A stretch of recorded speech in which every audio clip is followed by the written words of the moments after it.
Welcome to Life Matters. I'm your host, Stephanie Henderson, and today I want to talk about maintaining healthy and thriving relationships.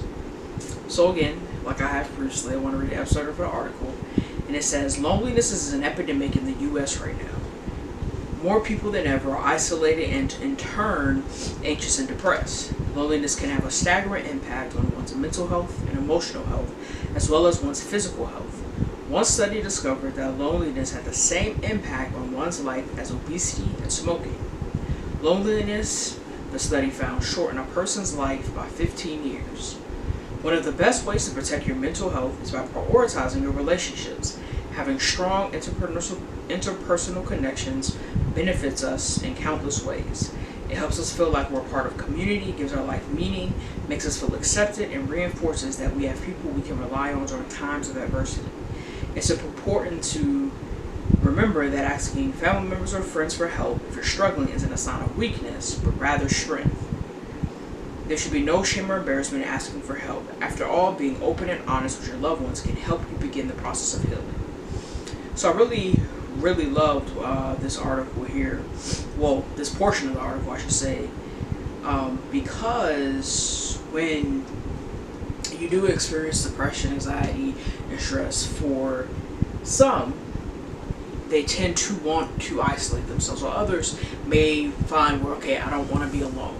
They've identified, okay, this is what I feel, this is what I'm going through, I want to be with someone. For those that tend to pull away and want to be isolated, it's important that they do the very opposite, as hard as it may be, to connect to people.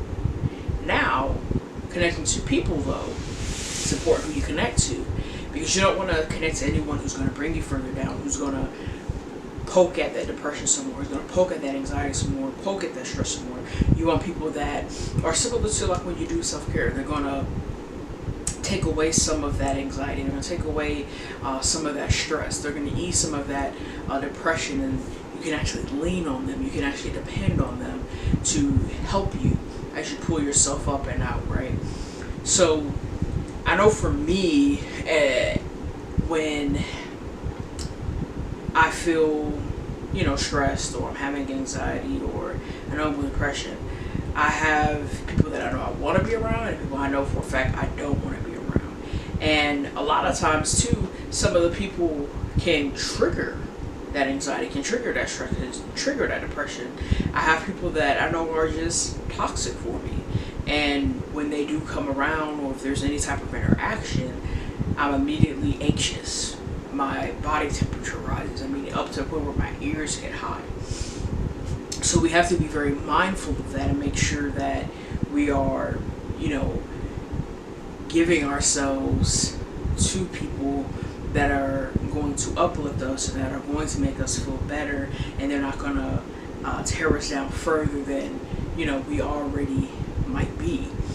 So I think, too, with society today and the technology and all of the different facets that exist to communicate and keep in communication with people, we have a lot of conversations, we have a lot of relationships that are through the phone, whether it's, talking, whether it's text, whether it's through the computer, whether we're messaging, emailing, where sometimes we neglect. Now, some of those people, they're not physically in the same city or state as you, so you're forced to, communicate as such. But then you have people that are very local to you, and you don't spend as much of that physical time and as you could compared to being on a phone or texting or emailing or messaging. Now, I'm not just talking about because you have life's responsibilities and you have things to do, but there's a different gratification when you sit at the table with someone,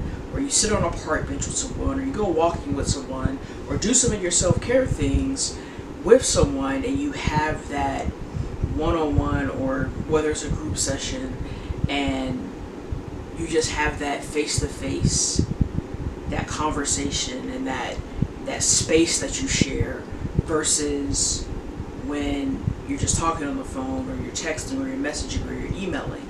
It's a lot more, I like to think, a lot more therapeutic.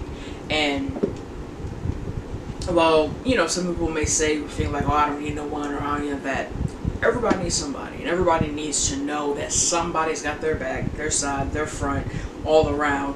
Whether you feel like you ever gonna need it or not, just knowing that you do. So, you know, when you, again, for those of you that, and I know I'm one of them, when you just want to isolate yourself because you're depressed, because you're feeling anxious, because you're stressed, take a moment and find that one person, even if it's just one, that you can just connect with, that you know the minute you hear their voice or you see their face, the stress level starts to drop, the anxiety starts to fade, and that depression, you start to calm up out of it. Life Matters, Stephanie Anderson.